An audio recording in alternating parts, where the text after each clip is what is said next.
Welcome to another episode of Mike's Money Picks. Today on the podcast, we're breaking down the Friday, January 5th slate of college basketball DFS on DraftKings and hopefully FanDuel. FanDuel will put out a slate. I'm recording this late Thursday night, and FanDuel still doesn't have one out yet. But considering there's two pretty big nationally spotlighted games here on this Friday night, I would hope that FanDuel would at least have that option on the slate, because looking at this slate as a whole, it's 5 games on DraftKings.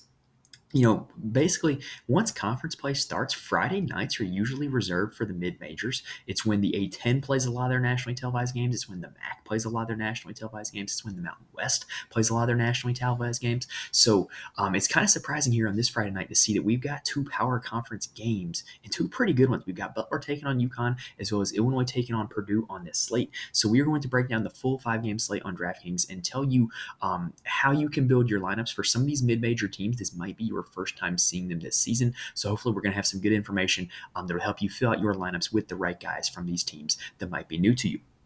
Now, if you are new to the channel, go ahead and hit that subscribe button. Subscribe to the audio feed as well. That way you'll be notified when new episodes drop for the rest of college basketball season, as well as our weekly NFL content. The NFL Week 18 episode is likely going to be audio only, going up probably tomorrow night. So subscribe to the audio feeds. That way you don't miss that. And then also we got our weekly golf content as well that is going to be on YouTube as well as on the audio feed. So if you're subscribed, you can get that notification and get those as well as all of the college basketball content that's available. All right, so enough with the introduction. Let's go ahead and dive right into this slate. We're going to break it down game by game, all 5 games, starting with the first game of the night, Butler at Yukon. All right, so the first game is going to be Butler heading to Storrs, Connecticut to take on Yukon. The projected score of this one, according to KenPom, is 76-70 in favor of Yukon. That makes it the third highest game total of the slate. This is one of 3 games where both teams are projected to score above 70 points. So this is not a bad game to target. And I got to be honest, y'all, thinking about it, from a strategy perspective, with this being a 5-game slate, I think it is totally viable on a 5-game slate to just kind of X out a game or even X out 2 games from your player pool entirely, and just play players from the 2 or 3 best game environments, or maybe even 4 best game environments if you only X out 1 game. But I think that it's a totally plausible strategy, because if you've played the late night slates on DraftKings so far this year, there have been GPP winning scores of over 240, over 250 just from 2 and 3 game slates. So it is absolutely possible to build a GPP winning lineup if you just find the right 2 or 3 games to pick. But what that would do for you if you cross out 1 or 2 of those games is it would narrow down your player pool, and it would make it so that way you're faced with less options, which would give you a better chance to hit the right options if those 3 games that you pick shoot out. I hope that makes sense, but just kind of a little bit of ins and outs of DFS strategy on a mid-sized slate like this, especially when we've got some game totals that are really high and really low. This one is kind of in the middle. Like I said, this is the 3rd best game environment. I do think there are some very obvious spots to attack, though, in this game. So looking at it from the Yukon perspective, Butler has been killed by good big men recently. Both Joel Soriano of St. John's and Josh Oduro of George Mason. He used to be at George Mason. Josh Oduro of Providence have gotten double-doubles against them and been pretty dominant in doing so. So this leads me to believe that this could be a really good game for Samson Johnson. If you are not aware, Yukon's normal center Donovan Clingan is out for the next few weeks, meaning Samson Johnson is playing the starting role at center, and he's done it for the last 2 games, playing 30 minutes against St. John's and putting up 26 fantasy points, dealing with foul trouble against DePaul, only playing 23 minutes, still putting up 17.25 fantasy points though. So in a game like this, Samson Johnson is a guy that has been chalk for each of the last 2 games in DFS because of people knowing that, he was Donovan Clingan's backup and now he's in this starting role. And so he has been super highly owned. And last game, he kind of let people down with only 17 fantasy points. So I'm wondering if there's going to be a little bit of flop lag on him where people who were burned by him last game are not going to go back to him this game, even though this game, it is a supremely great matchup for big men. Now, what I do want to talk about also is that foul trouble did not just affect Samson Johnson for Yukon last game. When you look at the box score of their most recent game against DePaul, which is a game they won by 30, foul trouble affected multiple people. Tristan Newton got in big-time foul trouble in the first half. He picked up 2 really quick fouls. And so what happened with him is he only ended up playing 23 minutes because he came to the bench in the first half, and by the time he was back in the second half, the game was already out of hand because it was DePaul and they were beating him by 30. So that led to a really low total for Tristan Newton, his worst game of the season, which actually brought his price tag down today. This is the lowest price tag we have seen from him since his 55 fantasy point performance against Manhattan. So I'm absolutely willing to buy the dip on Tristan Newton and just hope that he can stay out of foul trouble in this one. Now, what it is worth noting, though, is that when he did get in foul trouble, what you saw was you saw more minutes from Solomon Ball and Hassan Diarra. Hassan Diarra specifically played really well. He had 31 fantasy points in that game in only 19 minutes. But I think that would be reliant on A, Tristan Newton getting in foul trouble, and B, poor defensive play by your opponent because DePaul let up 85 points to Yukon. I don't think Butler's going to let up 85 points to them. And so, Hassan Diarra is also at an increased price tag because of that performance. So I think he's an easy fade for me on this slate. And I'm hoping that people will look at the box score of their last game and not realize why he was able to score that much. And so I think Hassan Diarra is an easy fade, in my opinion, on this slate. Now, also what happened was with Tristan Newton being in foul trouble, Stephon Castle took more of the load on offensively. He had 32 fantasy points. He put up 14, 7, and 4. 7 assists and 4 rebounds, I should say. Played very well, 6 for 7 from the field. So if Stephon Castle is going to play a bigger role in the Yukon offense going forward, he is a big-time guy that you need to target in DFS. But like I said, this whole thing with their offense last game was contingent around Tristan Newton being in foul trouble. The only reason I think Stephon Castle might be a little more sustainable than the numbers we saw from Diarra is because he is a future lottery pick. He is very talented. And so if he does end up kind of taking over the lead role in this Yukon offense, that's going to be a very lucrative spot for Stephon Castle. Now, also, we mentioned how Samson Johnson was in foul trouble. Well, Alex Caravan, who normally plays the 4 for this Yukon team, played some minutes at the 5 and put up 33 fantasy points against DePaul. I think that is a very solid play for him.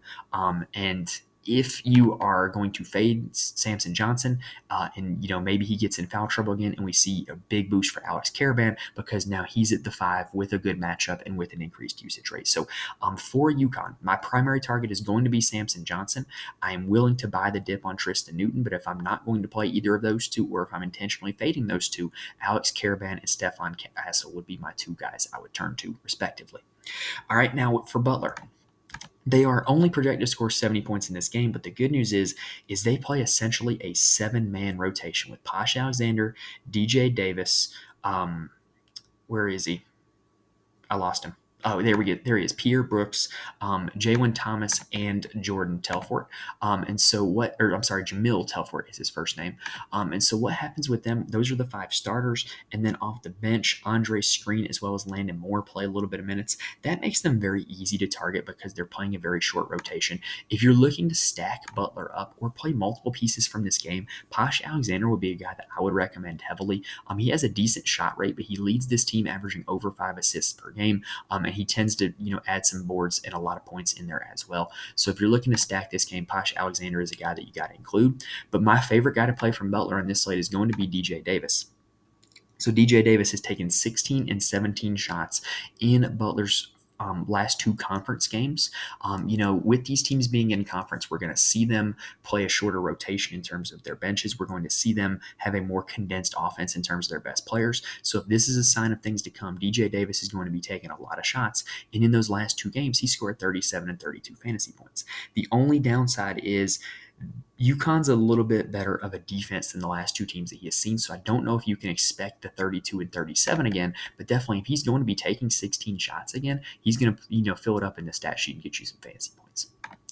Now, the next game on the night is going to be Miami, Ohio, taking on Toledo. So this one is projected to be 85 to 75 according to KenPom, which is the highest game total of the night, and it means Toledo has the highest team total of the night. And the big reason why is these teams don't really flash in terms of tempo rating. Miami of Ohio is 122nd in tempo, and Toledo is 89th in tempo. So they're not like the fastest teams in the country, but they're very poor defensive teams. Miami of Ohio ranks 292nd in defense. Toledo ranks 299th in defensive efficiency, according to KenPom. So these two teams are just going to kind of let each other score at will. So if this is going to be the game environment target, you're probably going to want to get a few guys from this game. For Miami of Ohio, the name you need to know is Anderson Mirambeau. He has only played 4 games so far this season. In 2 of them, he's been over 22 fantasy points. Last game, he was at 30 fantasy points. He had a season high in minutes, tied his season high in shot attempts, and season high in points with 20. I think he's the guy that I would probably prefer to play on this Miami, Ohio team. Yes, he comes off the bench, but he is their highest usage player off the bench. And in their last game, they barely even played their starting center. They just went to Mirambeau like right from the jump, and he played pretty much the rest of the game at the 5 spot, his normal allotment of minutes. He's only 5,800. I think he has a very, very solid chance at getting you 4 or 5 times value for that price tag. Now, with him being a guy that comes off the bench, is there a little bit of risk in playing him? Yes. With him only playing 4 games so far this season and having a small sample size, is there a risk in playing him? Yes. But with them being as incredible usage as there is, with this game environment being as good as it is, there's a lot of upside for Anderson Mirambeau. Now, if you're looking for safer options for Miami of Ohio, you have got Darwishi Hunter as well as Evan Esparro. They're kind of the 2 more safer options. They're guys that have higher floors, probably not as high of a ceiling as Mirambeau, but they are guys that you can get if you're looking to stack it up. They're guys that you can definitely get on your roster from this Miami of Ohio side. Now, a guy that's probably going to be like a little bit chalky on this Miami, Ohio side is Jaquel Morris, simply because of the fact that he averages over 4 times value for his salary. However, he is one of their big men whose minutes have gone down significantly since Anderson Mirambeau went into the lineup. So I'm going to probably be fading him in favor of Anderson Mirambeau. And then another high-risk, high-reward guy for Miami of Ohio is Ryan Mabry. Like Mirambeau, he comes off the bench, but he has a high usage rate. He's got 21% usage rate on the season, and he's had some big-time performances. He has 2 games over 20 fantasy points at only a $4,700 salary. So Ryan Mabry would probably be an upside guy that you could get into your lineup pretty cheap from this game. On the Toledo side, they have a very clear big 3 of Raheem Moss, Tyler Cochran, and Dante Maddox.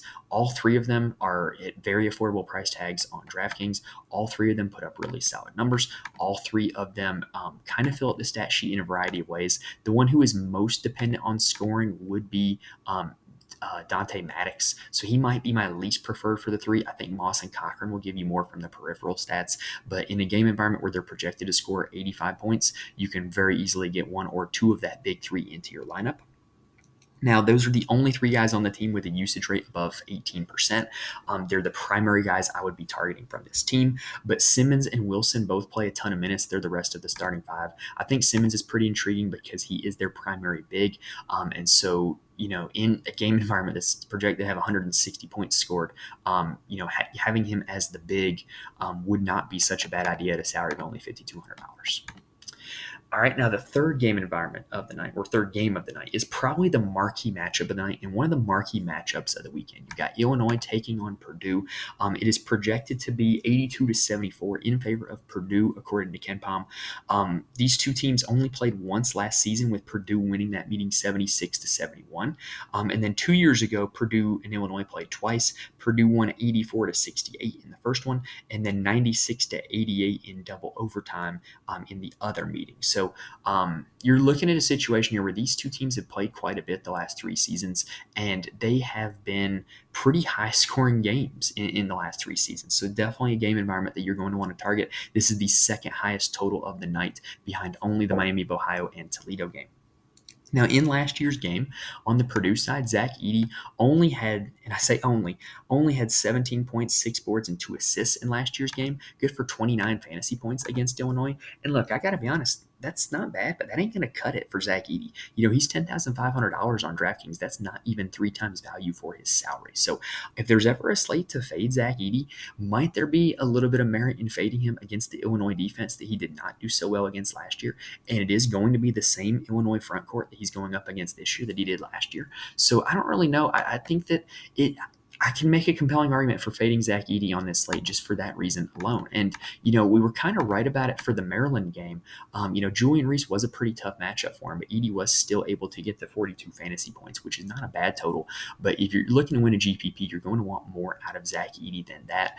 So I don't know. To me, the argument for Zach Edey would be the great game environment. The argument against Zach Edey would be his salary, as well as the fact that he did not do well against Illinois last season. I could see the argument either way, but I will probably not have a whole lot of Zach Edey on this Friday night slate. If you are fading Zach Edey, the good news is that Purdue really condensed the rest of their rotation in the Maryland game, which was their first conference game. They're, kind of one of the big time opponents that they had on the schedule. And so what you saw was Mason Gillis played a lot of minutes at the 4 spot. He's actually listed as questionable for this game. But he's expected to play. He played a lot of minutes as the backup for behind Trey Kaufman-Wren. And then you had Caleb First spell Zach Edey. They did not see the floor together at all. And then you had Ethan Morton rotate in as pretty much the only backup guard, and he spelled Smith, Jones, and Lawyer, who all played a ton of minutes. So if you are fading Zach Edey, why not go ahead and play Smith, Jones, and Lawyer, who all play a ton of minutes? Braden Smith is starting to see a bigger and bigger usage rate as time goes by. And then Fletcher Lawyer has multiple 40 fantasy point performances this season. So if you're not going to play Zach Edey, you've got a guy who's trending upward in Braden Smith. You've got a guy who has upside in Fletcher Lawyer. And then you've got a guy in Lance Jones who is going to play a crap ton of minutes and be out there on the floor quite a bit. He took 13 shots in that game against Maryland, 10 of which were behind the arc. So I think if you are fading Zach Edey, you can concentrate it around those 3 guys. And if Edey doesn't have a big game, one of those guys is probably going to, because Purdue is projected to score 82 points. Now, on the Illinois side, Illinois is an interesting team for me this season. I like what they have going on in Illinois. So, last year they were a 9 seed that nobody really ever feared. They never really had a lot of marquee wins. They didn't really, ever threaten to beat Illinois or Arkansas when they were in the tournament matched up against them. Like, they were just kind of a ho-hum 8-9 seed that didn't really ever threaten to be a national power. Well, what they did was they kind of got rid of, I'm not in the locker room, so I don't want to super project here. And, these are college kids, but I think they got rid of some more statistical oriented, me oriented players, and they got and brought in guys from the portal that are team oriented and winning oriented, that make winning plays. And I think that they also developed the guys that they had very well. So from last year's team, Coleman Hawkins was their starting center. Ty Rogers played a little bit of minutes at guard. And obviously you got Terrence Shannon Jr., who's not playing right now. But those 3 guys developed a lot in the offseason, got a lot better. And then they brought in Marcus Domask and Quincy Guerrier, who make winning plays and do a lot of little things that don't necessarily always show up in the box score. So I think Illinois is in a really good spot for the rest of the season. And if you look at what they've done, they played 2 games without Terrence Shannon Jr. We now have a 2-game sample size to evaluate on what this team is going to look like without Terrence Shannon Jr. Well, the good news is last game, they only played 6 guys more than 6 minutes. And it was the starting 5 of Domask, Rogers, Goody, Guerrier, Hawkins in 1 through 5 order, and then Justin Harmon coming off the bench. So what we do have is that very short rotation. It's going to make it real easy to play those 6 guys, and it's going to be real easy for me to click Marcus Domask's name. He had a 36% usage rate against Northwestern, put up 32, 5, and 6, good for 48 fantasy points. Now, I don't necessarily know if he's going to continue to be that efficient or continue to be that level of productive, but 36% usage rate is pretty promising, and I definitely think that he's going to have a solid outing against Purdue. Ty Rogers was second on the team at 24%. He was very highly owned because he came in at a very affordable price tag with this new role in the offense without Terrence Shannon Jr., and it was a little bit of a disappointment. He dealt with a little bit of foul trouble, but I think if he can stay out of foul trouble with that high usage rate, he is in really good shape at only $5,600. And then Justin Harmon played 29 minutes off the bench, largely because of Ty Rogers' foul trouble. He was really the only bench player who made any kind of contributions, and he had 20 points, 20 real points, and then 29 fantasy points. So definitely a guy I'm considering as well if any of these starters end up in foul trouble. And then you have Hawkins and Gary, who I think are both very much in play. They both fill up the stat sheet without having big time usage roles. They get a lot of boards. They will get assists on outlet passes like like. They're both very solid plays. Guerrier in particular has scored 28 and 30 fantasy points in the 2 games that Terrence Shannon Jr. has been out.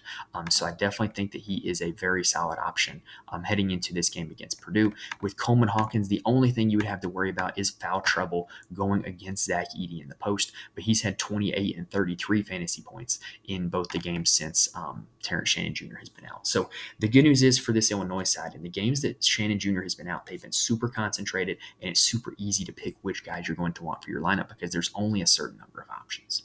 All right, that does it for the first 3 games. Let's go ahead and take a quick breather and then break down the last 2. All right, so before we get started with the final 2 games, I do want to mention there are a few places where you can get more information from me. First off, you can follow me on Twitter, otherwise known as X now, at Mike's Money Picks.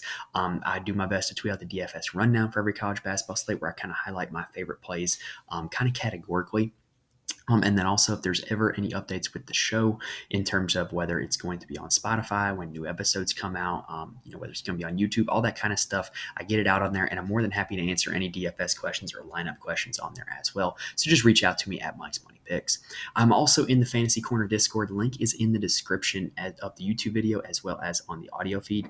Basically, the Fantasy Corner Discord is a lot of people who play DFS for a lot of different sports, college football, college basketball, NFL, NBA, golf. We got it all covered in there, and there's a lot of smart people who are just shooting ideas at each other all day long, just bouncing ideas off, talking about projections, talking about what we think is going to happen, and it's just a really fun environment. And then when the slates start, it's kind of fun to kind of chat in there and talk and sweat it out together. And if you're looking for people to talk DFS with, it's a great spot to go, and it's entirely free.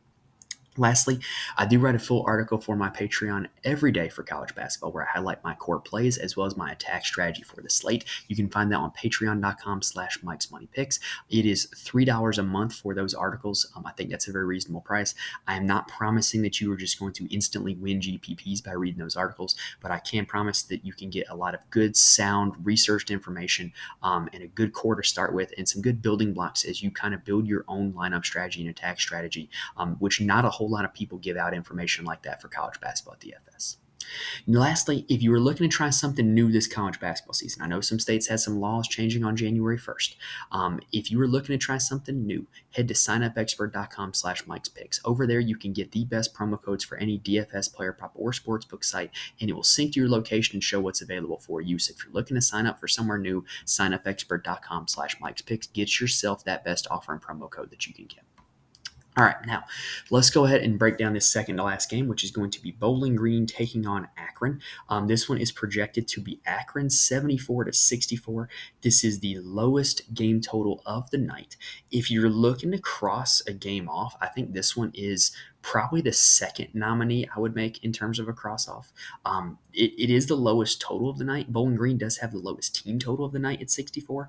But the good news is like both of these teams are super concentrated. And so there's really only a few guys that are going to be doing all the scoring in this game. So even though that it's a lower total, the guys in the game, because there's fewer of them doing the scoring, are going to have more fantasy points, if that makes sense. It's kind of less spread out to, teams that play 9 or 10 guys. These are teams that only play, 7 or 8 guys. And these are teams that, when they do play those 8 guys, it's very determined who's going to be doing the scoring. Now, on the Bowling Green side, they only play 7 guys. They have a starting lineup of Marcus Hill, Trey Thomas, Deshaun Phillip, who is right there, $4,500 on DraftKings. Rashawn Ajee, who is $7,200 on DraftKings. And then Jason Spurgeon, who is $7,700. And then they play DeJion Humphrey. I know I probably butchered that, as well as PJ Edwards off of the bench. So that's it. That's the guys they play. Now, Marcus Hill is by far their best player. He's at $7,900 on DraftKings, averages 31 fantasy points per game, has had multiple 45-plus fantasy point performances this season. He has a staggering 32% usage rate on the season. This is their guy. He's attempted 15 shots in 4 straight games. Like, I cannot say enough about how if Bowling Green does anything against Akron, he's the guy that's going to be doing it. Now, the guy that's going to be objectively a value play on this slate and probably super high owned is going to be Trey Thomas. He is their starting point guard. He has not played the entire season. He just started like kind of over Thanksgiving, but he's since worked his way into the lineup. His last 5 games, 24.5, 18.75, 36, 35, 27.75 fantasy points. So he is a guy who is firmly entrenched in the starting lineup, scoring a lot of fantasy points in bunches, and he's only $4,100 on DraftKings. And I'm not even going to try to say it's a sneaky play because every time where you have a mid-major on the slate, DraftKings always messes up the prices on a few guys. This is one I think they've messed up on. And what you look for is when you see that average next to that price tag, like he's $4,100, his average is 6 times his salary. Like everybody's going to see that and everybody's going to click that. So just know that at $4,100, I think he is objectively a misprice and objectively a good play, objectively very likely to score 20 plus fantasy points. But just know that he's going to come in with very, very high ownership. Now, on the Akron side, they play at the 304th fastest tempo in the nation, which is not great, but they're not like a great defensive team.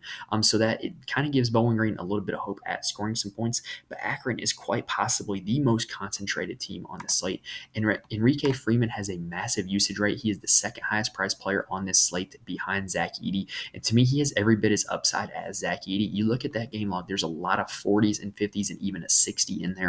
So just a lot of supreme upside for Enrique Freeman. And then Ali is a Butler transfer who just got eligible when the NCAA did the whole waiver ruling thing.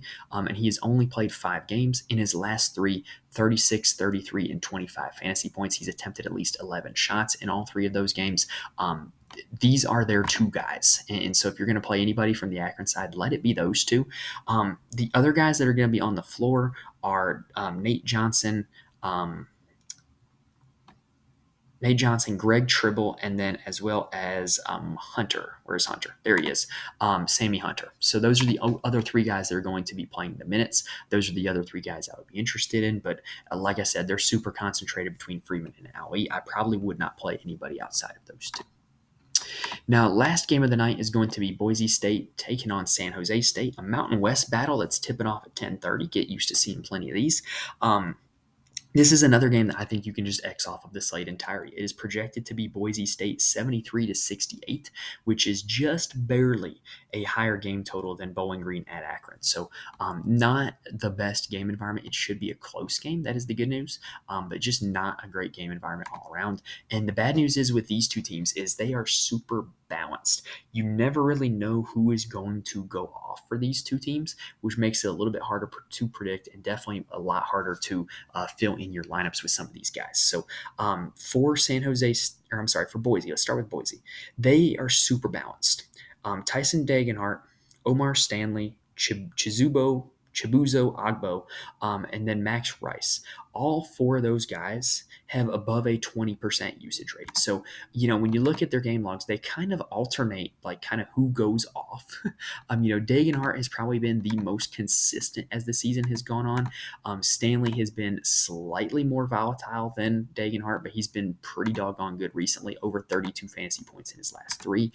Agbo, again, kind of super inconsistent. He's got a ceiling of 38 fantasy points, but he hasn't been above 25 in his last 3. And then Max Rice, if I'm not mistaken, I believe this is the coach's kit, shown a ceiling with 39 and 41 fantasy points in that game log, but just not a whole lot consistently to bank on. So, with these 4 guys for Boise, like one of them's probably going to have a pretty big game. Good luck figuring out which one. I will probably not be playing a whole lot of them for that reason because they're hard to figure out. The other thing that they did recently is that they moved Roddy Anderson into the starting lineup, and he's been playing more minutes than he used to. But I was really expecting to see him at like $4,000 on DraftKings. Instead, he's like $5,000. I kind of think his upside is a little bit limited because he doesn't take a whole lot of shots generally. On the San Jose State side, though, you've got a little clearer path, but still, they've got 2 guards that are, eat up a lot of the usage for them in Myron Amy and Alvaro Cardenas. Amy does lead the team in usage, and he's actually the cheaper of the 2 options. He will fill up the stat sheet in a variety of ways, but again, Alvaro Cardenas is pretty good also, and he tends to go off in the games that Amy does not. So it's highly likely that one of the two between Cardenas and Amy is going to go off. Good luck figuring out which two. I'm kind of good on that. Like I said, I think I can make a compelling and a good DFS lineup by crossing this game off of my list entirely and just focusing on the first four. And really, in the Bowling Green Akron game, I'm not going to be focusing on a whole lot of those players, just a few spots. So it's really like 3.5 games. For the rest of the San Jose State side, Trey Anderson as well as Gorner play a ton of minutes, but they don't really see huge usage rates or ever really have any big ceiling games.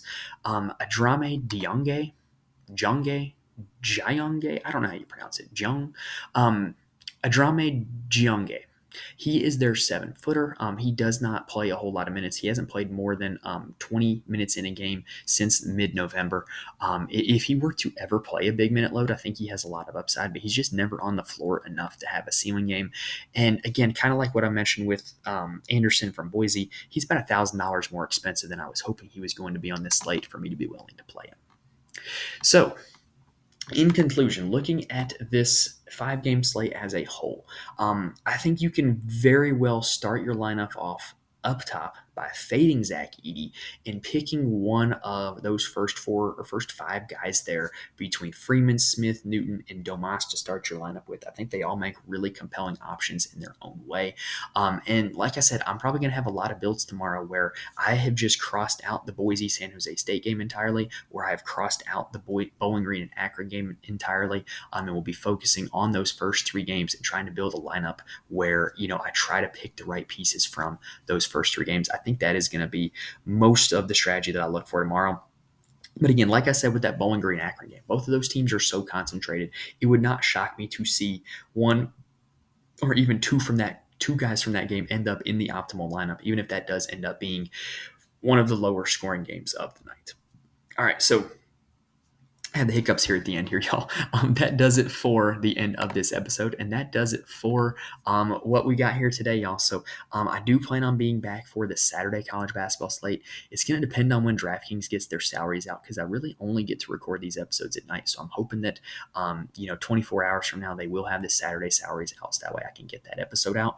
And y'all, if you like what you saw in this video today, hit the like button on YouTube. I promise it helps me out a lot, and I really do appreciate it. If you're listening on audio, please rate and review. Again, you do not know how much it helps me out. Like, I used to think that content creators were just kind of begging for that stuff for no reason, but I promise you now that I'm in the game, it really does help out a lot, and I really do appreciate everybody who takes the time to like the video and to rate and review, and it does not fall on deaf ears. And then while you're at it, go ahead and subscribe to the channel and subscribe to the audio feed as well. That way you can be notified when new episodes drop, like all of the rest of our content for college basketball all season long, and then all of our weekly NFL and golf content as well. We're also going to have a showdown episode for the college football national championship game dropping sometime this weekend. And then remember, if you want more from me, follow me on Twitter at Mike's Money Picks. Link to the Fantasy Corner in Discord is in the description, and you got the articles on the Patreon as well if you would like to read those. All right, that does it for this episode today, guys. So if you made it this far, hopefully I was able to give you guys some good information and good tips, good strategies to build your lineups for this Friday DFS slate. Best of luck to you with all your DFS endeavors. Thank you guys for listening and watching to this point, and I will see you next time.